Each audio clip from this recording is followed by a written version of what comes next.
What does it mean to be human if we don't have a shared culture? And what does a shared culture mean if you can't share it?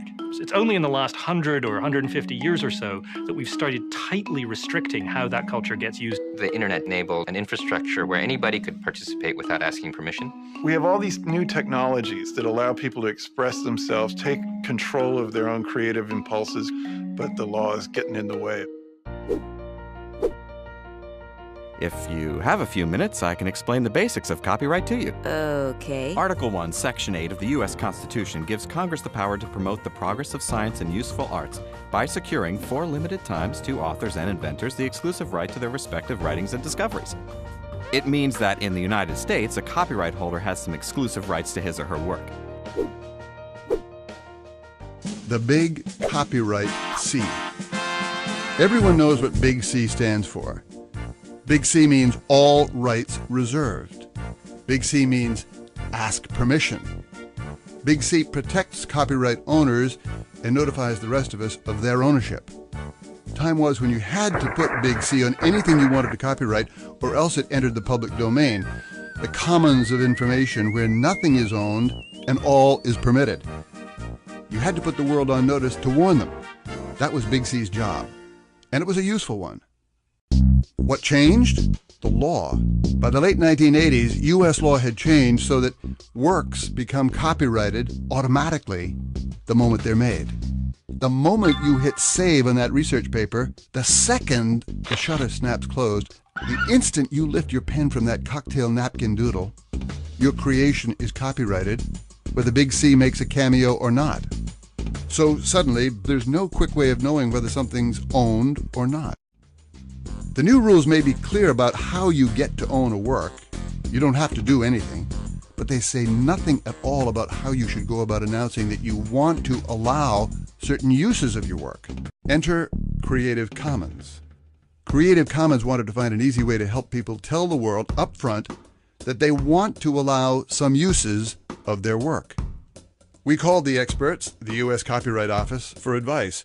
Their response? There's no real answer. Get creative.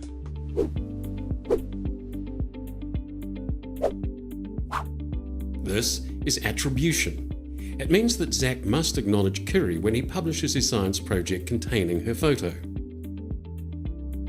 This is non-commercial. It means no one else but Kiri is permitted to make money from CC Kiwi. Tim wants to print the photo onto t-shirts and distribute them to friends. He can do this, but he must not sell them. This is no derivatives, and it means that Kiri hasn't given permission to change her photo. Kate can use CC Kiwi on her design blog, but will need to ask Kiri before retouching or mixing up the image. And this is share alike.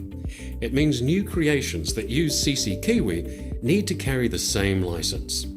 Jack incorporates his own remix of CC Kiwi in his video installation, but he must share the work under the same terms that Kiri has. Each Creative Commons license gives permission to share and includes the attribution rule. So people who find your Creative Commons licensed work are automatically allowed to share it, but are required to acknowledge you if they do.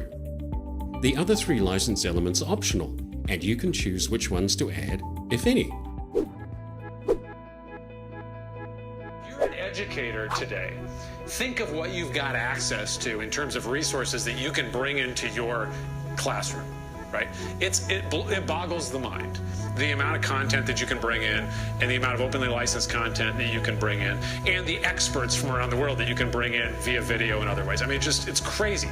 And so as faculty, our roles, we're really kind of going through a role shift where we're becoming synthesizers of knowledge. We've always been synthesizers of knowledge, but it's different because you just have access to so much more today.